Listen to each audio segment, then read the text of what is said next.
오늘도 이렇게 평신도 신학 강좌로 함께 해주셔서 너무 감사해요. 오늘이 이제 세 번째 시간이네요. 세 번째 시간의 주제는 우리 자막을 보여주시면 그거 말고 그 다음 자막 이거예요. 사랑이신 하나님. 그래서 사랑이신 하나님에 대해서 한번 나눠볼까를 했는데 사실 제가 이 신학 강좌를 준비할 때 굉장히 고민을 많이 했어요. 이 주제를 넣을까 말까, 사랑이신 하나님을 넣을까 말까 엄청나게 고민을 많이 했습니다. 왜냐? 하나님의 사랑에 대해서는 너무너무 많은 설교가 있어요.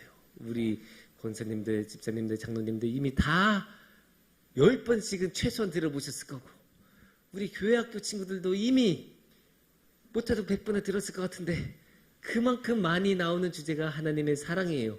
그래서 제가 이번에 또 하나를 더 추가로 해야 되나 고민을 엄청 많이 했어요.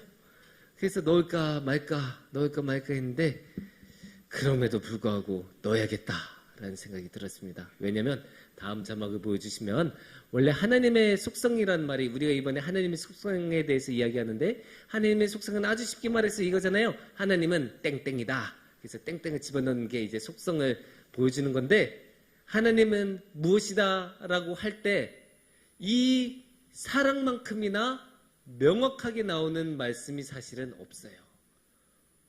성경에서 너무나 정확하고 명확하게 그러니까 인자한 하나님, 자비로우신 하나님 그런 거 말고 정확하게 하나님은 뭐뭐다 할 때 하나님은 사랑이다라고 성경에 나와요. 그것도 2번이나 나와요. 요한일서 4장 8절 말씀을 함께 보시면 사랑하지 아니한 자는 하나님을 알지 못하나니 이는 하나님은 사랑이시라 라고 나오죠.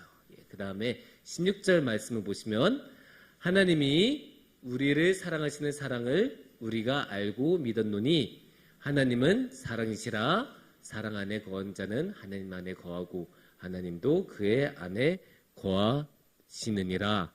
이렇게 나오고 있네요. 이 말씀은 너무 좋으니까 16절 말씀은 다시 한번 같이 봉독해 보겠습니다. 시작. 하나님이 우리를 사랑하시는 사랑을 우리가 알고 믿었노니 하나님은 사랑이시라. 사랑 안에 거하는 자는 하나님 안에 거하고 하나님도 그의 안에 거하시느니라. 아멘. 이렇게 말씀이 나오니까 잠깐만요. 마이크가 좀 너무 많이 울린 것 같은데 소리 들리시는데 괜찮으세요? 알겠습니다.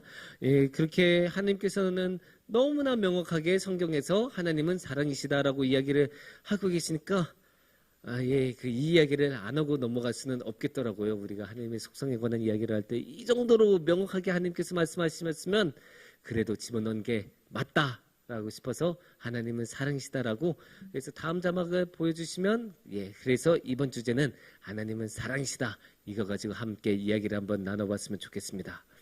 근데 이 하나님은 사랑이시다라는 이 문장을 가지고 우리가 이 문장을 이렇게 눈앞에 두고 생각하다 보면 좀 막막해질 수 있어요. 이거에 관해서 이야기를 나누려고 하는데 이 사랑이라는 게 워낙에 큰 개념이잖아요. 사랑에 대해서 많은 말이 정말로 많이 나왔었고 그래서 사랑에 대해서 이야기하려면 그냥 끝없이 이야기할 수 있을 거예요. 그래서 어느 정도 좀 줄여서 중요한 거 핵심을부터 이야기를 해야 될 텐데 근데 여기서 우리가 집중해야 되는 가장 기본은 이 하나님은 사랑이시다라는 문장이 갖는 의미에 대해서 먼저 한번 생각해 보자면 먼저는 자막을 보여주시면 하나님과 우리가 관계를 맺으신다는 거예요. 이거를 간과하기 되게 쉬워요. 어떻게 보면 되게 당연한 것처럼 보일 수도 있어요. 하지만 이거는 꼭 생각해야 되고 염두에 둬야 돼요. 하나님께서 우리와 관계를 맺으신다. 왜냐? 하나님께서 우리와 관계를 맺으시는 게 원래 당연한 게 아니에요. 하나님이 뭐가 부족하시다고 우리하고 관계를 맺으시겠어요? 하나님은 우리 없이도 편안하게 얼마든지 잘 사실 수 있으신 분이세요. 그럼에도 불구하고 하나님은 우리 곁에 오셔서 우리와 관계를 맺고 싶어 하십니다. 그래서 하나님은 우리 곁에 오십니다. 이게 정말로 중요한 게 우리가 지난 몇 주간 하나님이 어떤 분이신지 봐왔잖아요. 하나님이 어떤 분이신지 하나님의 속성을 이렇게 봤었는데, 그런데 이제 믿지 않는 사람들이 그런 이야기를 들으면 하나님은 전능하시다, 하나님은 거룩하시다, 우리가 열심히 이 신학 강좌에서 들은 것의 내용 가지고 그분들한테 이야기할 수 있잖아요. 하나님은 전능하신 분이야, 하나님은 거룩하신 분이야, 이렇게 말을 할 때 믿지 않는 분이면 이렇게 말을 할 수도 있어요. 그래, 그거 다 맞아. 그런데 그래서 뭐? 그래, 하나님은 전능하셔, 하나님은 거룩해. 근데 그게 나하고 무슨 상관이 있는데? 충분히 이렇게 말씀을 할 수 있어요. 그게 맞아요. 전능한 하나님이라고 해서 반드시 우리 도와주셔야 되는 거 아니죠. 거룩하신 분이라고 해서 우리 반드시 도와주셔야 되는 거 아니에요. 아니, 어쩌면 거룩하시기 때문에 우리를 안 도와주신 게 당연한 거일 수, 그게 맞는 거일 수도 있어요. 왜냐? 우리는 죄가 많은데 하나님은 죄가 없으신 분이니까 어떻게 죄가 많은 하나님하고 죄가 없는 우리하고 겸상을 할 수 있겠습니까? 원래 안 하는 게 당연한 거예요. 그럼에도 불구하고 하나님은 관계를 맺으세요. 왜 그러실까요? 그게 여기에 그 이유를 뭘로 가지고 올 수밖에 없느냐? 자막을 보여주시면 그래서 사랑의 관계라고밖에 말을 할 수밖에 없는 거죠. 왜 우리와 관계를 맺으시냐? 어떻게 관계를 맺으시느냐? 사랑하시기 때문에 관계를 맺으신다. 그리고 사랑이라는 모습의 관계를 맺으신다. 이렇게밖에 이해할 수 없는 모습이에요. 안 그러면 잘 설명이 안 돼요. 이거 우리가 어떻게 이해할 수 있고 어떻게 알 수 있을까요? 이게 이런 거예요. 우리가 살다 보면 정말로 이상하고 알 수 없는 일들이 많이 일어나는데 그 중에서도 특히 이거는 내 능력으로는 분명히 안 되고 나는 전혀 상상하지도 않았는데 우리 삶의 기적 같은 좋은 일들이 일어나곤 하죠. 정말로 큰 병에 걸렸었는데 기적적으로 낫기도 하고, 정말로 직업적으로 너무나 많은 어려움이 있었는데 어느 순간에 내가 어떻게 할 수도 없었던 그런 문제들이 해결이 되기도 하고, 그런 것들을 우리 다 한 가지씩 살면서 체험을 해보셨을 거예요. 그런 체험들이 있는데, 근데 이제 모든 일에는 결과가 있으면 원인이 있으니까 그런 일이 왜 일어났나 이유를 한번 찾아볼 거 아니에요. 그건 이유를 계속 찾는데 우리 능력으로는 안 된 거니까 그러면 누구의 능력으로 된 것이다? 하나님의 능력으로 된 것이다 라고 보죠. 근데 하나님께서 그러면 그거를 왜 하셨을까라고도 생각해 볼 수 있지 않습니까? 하나님께서 왜 그런 일을 하셨을까? 왜 우리를 그렇게 도와주시고 왜 우리를 그렇게 지켜주시고 왜 우리에게 그렇게 많은 도움을 주셨을까? 그런 질문을 저만 던지는 것도 아니고 사람들만 던진 것도 아니고 성경에서도 던지고 있습니다. 시편 8편 4절 말씀을 보면 이렇게 나와요. 사람이 무엇이기에 주께서 그를 생각하시며 인자가 무엇이기에 주께서 그를 돌보시나이까. 여기서 인자는 사람의 아들이죠. 그러니까 이것도 사람이에요. 사람이 무엇이기에, 아니 사람이 뭐가 그렇게 대단하고 사람이 뭐가 그렇게 소중하길래 하나님 그렇게 사람을 도와주시고 지켜주시고 도와주신 거예요. 저는 이해가 안 가요. 그렇게 물어보는 거예요. 그렇게 물어보고 왜 그런지 아무리 봐도 설명이 안 돼요. 이게 한 번 그러면 우연이라고 말할 수 있어요. 우연히 그런 일이 일어날 수 있죠. 두 번 정도 그러면 어떻게 되게 그 도덕적인 사람이 남을 도와줘야 된다는 그런 선한 마음 가지고 뭐 도와줬나 보다 이렇게 생각할 수 있어요. 그런데 그런 일이 10번 일어나고 100번 일어나고 매번 일어나다 보면 이거는 그런 게 아니다라고 생각할 수밖에 없어. 아니 어떻게 우연히 100번씩 일어나요? 그런 건 우연이 아니죠. 그거는 뭔가 정말로 의지가 있고 의미가 있고 뜻이 있는 거예요. 그러면 그 의미는 무엇이냐면 아무리 봐도 사랑밖에 없는 거예요. 왜냐? 누군가가 다른 사람한테 잘해줘. 많이 잘해줘. 근데 이 사람은 저 사람한테 이득을 얻을 게 없어요.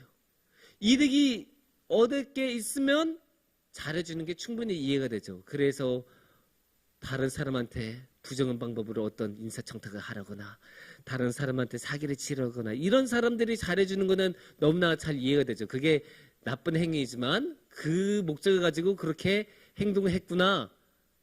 그냥 이해가 되죠. 왜 그런지. 그런데 그런 것도 없이 이득을 얻을 게 하나도 없는데 계속 잘해준다. 그거는 이상한 거예요. 그렇게 이득 하나도 얻을 게 없는데 계속 잘해준다? 그러면 보통 우리는 이상적으로 그렇게 생각하죠. 아, 제가 제일 좋아하나 보다. 그렇게 생각하죠. 그게 가장 깔끔하고 말이 되는 설명이에요. 근데 우리가 하나님하고 우리의 관계를 생각해봐요. 하나님이 우리한테 이득 얻으실 게 있어요? 아니에요. 하나님이 우리한테 이득 얻으실 게 뭐가 있어요? 하나님께서 부족하신 게 뭐가 있다고? 하나님은 우리에게 이득을 얻으실 게 없어요. 그런데도 하나님은 우리를 매번 도와주시고 우리를 매번 지켜주시고 우리를 매번 보호해주시고 우리에게 매번 좋은 일을 해주세요. 그러면 어떻게 생각해야 돼요? 하나님이 우리를 좋아하나 보시다. 그렇게 생각하는 게 가장 깔끔하고 말이 되는 설명이에요. 그래서 우리와 관계를 맺어주신 하나님, 우리를 도와주신 하나님, 우리에게 항상 그렇게 잘해주시는 하나님은 우리를 도와주신 하나님은 우리를 사랑하시는 분이다.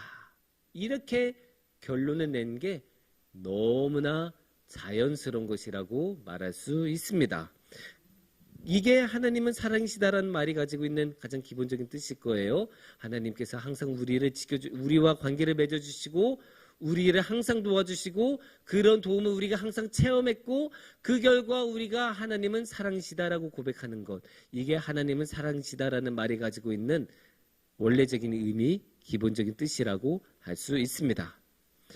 그래서 우리가 이렇게 하나님을 사랑으로 한번 설명해 봤는데 여기서 우리가 조금 더 깊이 들어가려면 이 사랑이라는 말이 뭔지 조금 알면 도움이 되겠죠. 사랑으로 하나님 우리를 도와주셨다는 것까지는 알겠는데 그 사랑이 그러면 무엇을 뜻한지 조금 더 깊게 알면 좀 더 좋잖아요. 그러기 위해서 우리는 한 가지 오해를 조금 풀어야 돼요. 우리가 사랑에 대해서 가지고 있는 오해가 하나 있어요. 그건 뭐냐? 사랑을 감정이라고 생각하는 거예요.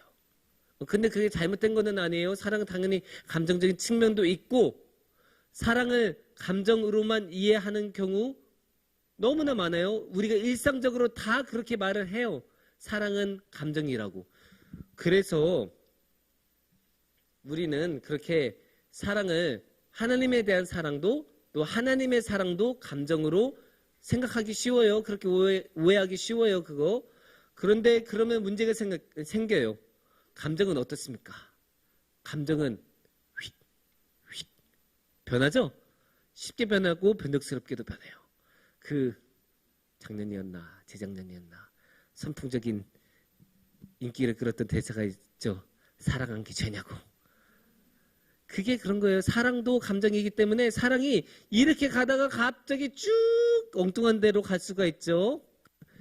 그 사랑이라는 게 감정이기 때문에 확 바뀔 수 있는 거예요. 그런데 만약에 하나님의 사랑을 감정이라고 한다면 그러면 어떻게 되겠습니까? 사랑이 감정인데 감정은 변하니까 감정도 변덕스럽게 변할 수 있고 근데 하나님은 사랑이시니까 그러면 하나님도 변덕스럽게 변할 수 있다라는 뜻이 되지 않겠습니까? 근데 우리가 하나님을 변덕스러운 분이라고 말씀하면 그건 좀 문제가 있지 않겠습니까?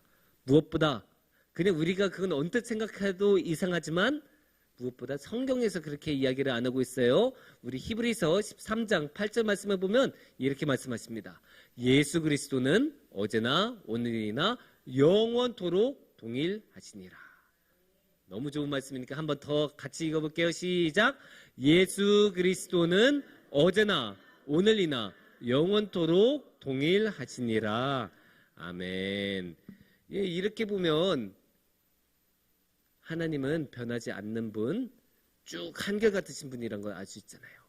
그러면 하나님의 사랑은 변하면 안 돼요. 근데 감정으로서의 사랑은 변하기 때문에 그러면 하나님의 사랑은 감정이 아니다. 최소한 감정만으로는 이야기할 수 없다라고 우리가 볼 수 있겠죠. 그래서 우리가 사랑을 좀 더 넓게 봤으면 좋겠어요. 감정보다 더 크고 더 넓은 개념으로. 그러면 어떻게 보면 좋으냐? 존재의 관점, 관계의 관점으로 보면 좋아요. 약간 좀 어려운 말인데 어렵게 생각하면 한없이 어렵지만 쉽게 생각하면 한없이 쉬워요. 어떻게 보면 되냐? 이렇게 제가 한번 표현해 볼게요. 사랑은 갈라진 게 있어요. 뭐 2개든 3개든 여러 가지로 갈라질 수가 있죠. 그 갈라진 것을 쭉 하나로 만들어주는 게 사랑이다 라고 생각하시면 돼요. 아주 간단하게 갈라진 2개를 하나로 붙여준다. 그게 사랑이다. 물론 풀 같은 건 아니죠. 정말로 크게 도저히 같이 다시 붙을 수 없어 보이는 것도 다시 만날 수 있게 하는 것. 그게 하나님의 사랑이다라고 말을 할 수 있는데 그거 제가 생각해낸 거 아니에요. 성경에 나온 거예요. 에베소서 2장 14절 말씀은 이렇게 나옵니다. 그는 우리의 화평이신지라 둘로 하나를 만드사 원수된 것 곧 중간에 막힌 담을 자기 육체로 허시고 라고 나오죠. 여기 분명히 둘로 하나를 만드사라고 나옵니다. 그리고 요한복음 15장 7절에서는 이렇게 나와요. 너희가 내 안에 거하고 내 말이 너희 안에 거하면 무엇이든지 원하는 대로 구하라 그리하면 이루리라. 여기서는 뭐 직접적으로 안 나오지만 유추가 되죠. 왜냐? 너희가 내 안에 거하고 그러니까 우리가 하나님 안에 들어가고 하나님의 말씀이 우리 안에 들어오면 그러면 어떻게 돼요? 하나님과 우리가 결국 하나 된 거 아닙니까? 안에 들어간다는 건 갈라져 있으면서 안에 들어갈 수 있어요? 아니죠? 안에 들어간 것 자체가 하나가 됐다는 이야기예요. 그렇게 15장 7절을 통해서 우리는 하나님과 하나가 됐다는 것을 볼 수 있어요. 이렇게 하나님은 하나 되게 만들어주시는 분이에요. 그래서 존재의 측면에서 보면 나눠졌던 각각의 것들이 하나로 모여졌으니까 하나의 존재가 된 거고 관계의 측면에서 보면 갈라졌던 게 다시 붙여졌으니까 하나가 되는 거예요. 이걸 신학적으로는 멋있게 화해라는 말로 표현하기도 하는데 그것보다는 그냥 편하게 갈라진 2개 또는 여러 개가 하나가 되었다라고 생각해 주시면 됩니다. 그래서 이게 하나님을 가장 잘 보여주는 하나님의 사랑이 어떤 것이란 것을 너무나 잘 보여주는 모습이라고 할 수 있어요. 하나님의 사랑은 나눠진 것을 하나로 만드는 것. 그래서 여기서 하나님의 위대함이 사실 나온 거예요. 그 갈라진 것을 하나로 붙이실 때 하나님의 붙이시면은 다시 하나로 만드시면은 한계가 없어요. 뭐든지 다시 하나로 만드세요. 그러니까 하나님 그만큼 품이 넓으신 분이세요. 가끔은 너무 넓으신 게 아닌가 인간적인 생각으로만 하면 아니 어떻게 저런 사람까지 싶은 사람마저도 하나님은 품에 안으세요. 그만큼 하나님은 품이 넓으신 분이시고 그래서 하나님은 이 세상의 사람들도 다 하나로 만들어주시고 이 세상에 있는 창조된 존재들 자연까지도 우리와 하나가 되게 하시고 그거를 넘어서 이 세상에 창조된 모든 자연과 사람과 모든 것들도 하나님과 하나가 되게 해주십니다. 그게 하나님의 사랑이다라고 우리가 말을 해볼 수 있을 것입니다. 예, 사랑하는 성도님들, 그래서 오늘 우리가 나누었던 말씀을 한번 쭉 정리를 한번 다시 해볼게요. 예, PPT 보여주시면 첫 번째로 하나님은 사랑이십니다. 이건 무조건이에요. 하나님은 사랑이시다. 근데 이 문장만으로는 우리가 무슨 뜻인지 이해하기 어려우니까 두 번째를 보면 사랑은 우리와 관계를 맺으시는 하나님에 대한 체험을 고백한 거예요. 하나님이 계속 우리와 관계를 맺어주시는데 우리를 계속 도와주시는 관계로 맺으신 것을 보고 하나님이 우리를 사랑하시는구나라고 느끼는 거죠. 그래서 여기서 더 한 단계 더 나아가면 하나님은 그냥 감정이신 분이 아니라 하나님의 사랑은 그냥 감정이 아니라 존재와 관계의 양식으로서 갈라진 것을 하나로 만드시는 분이시다. 이렇게 정리를 해볼 수 있을 것입니다. 예, 그렇게 우리가 생각을 하고 그러면 우리가 이제 뭐 해야겠어요? 우리도 사랑하면서 살아가야겠죠? 그럼 우리도 갈라진 것을 다시 하나로 만드는 그런 작업을 위해서 노력하면서 살아가야 할 것입니다. 하나님께서 그렇게 갈라진 것을 다시 하나로 만드는 사랑을 우리에게 주셨으니까 우리도 그 사랑을 안고 다른 분들에게 가면서 우리의 이웃들을 사랑하고 우리 교인들을 함께 사랑하고 무엇보다 누구를 사랑해야겠어요? 하나님을 우리가 사랑하면서 하나님과 함께하는 그런 사랑을 우리가 살아간다면 하나님과 하나가 되고 하나님의 전에서 영원히 함께하는 그런 복을 누리실 것이라고 믿습니다. 함께 기도하겠습니다.